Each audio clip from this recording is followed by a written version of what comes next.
Okay, my name is Playfair. I'm a Senior Policy Manager at the Association of Colleges. The question of bridging policy to pedagogy is a really interesting question, and I'm really grateful to this conference to have made us think about it, because it's not necessarily a question that we ask ourselves very often. I think we often think of policy as being up here in the stratosphere, kind of creating the framework for education, the funding and the processes and the institutions and so on. And then pedagogy is down here in the classroom, where students and teachers or apprentices or trainees are being educated. And of course, the reality is that the quality of pedagogy depends absolutely on the policy context, the policy framework. We need policy to create the kind of contexts that support really good teaching, really good learning. And so the kind of qualifications, the purpose of education, the funding, the institutional context, all those things are driven by policy, and they shape the quality of teaching and learning in the classroom or workshop.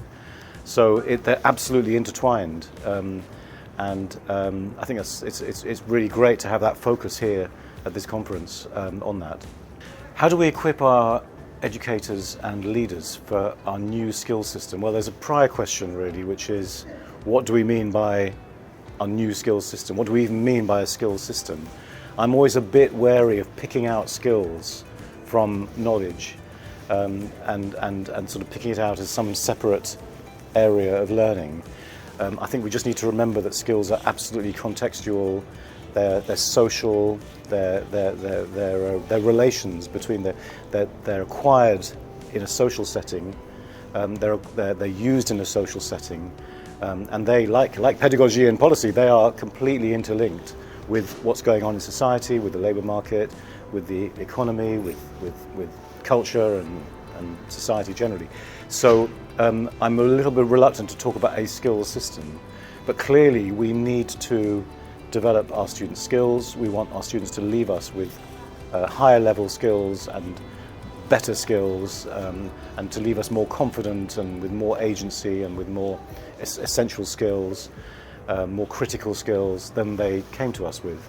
And so we need our leaders, our college leaders and practitioners to be working together to create the setting locally in their institutions that do that promote skills acquisition, skills development.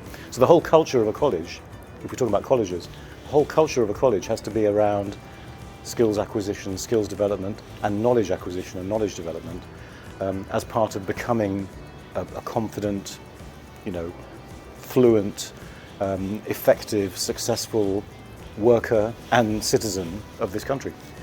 Oh well, I think as a representative of colleges, I think the first thing is a better recognition of the importance, the key role of colleges in all these agendas, all the government's missions, really everywhere. We need to be everywhere in those missions, and a better resourcing for colleges, for college staff, college salaries, and to allow colleges to really fulfill their potential and their mission to be the local kind of agents of economic and social and cultural and political renewal, which we know the government wants. It's part of their mission, but colleges are really strained, really stretched at the moment, and finding it difficult to meet their aspirations, to meet the aspirations of their communities. They work very hard to do that, but we need more resources. So the first thing is more resource.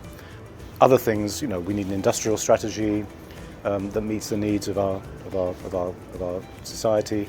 We need to address inequalities. We need to really, and colleges are very much a social justice sector, so we need to address the very deep and widening inequalities that we see, geographical, class, racial, etc., in our country. So.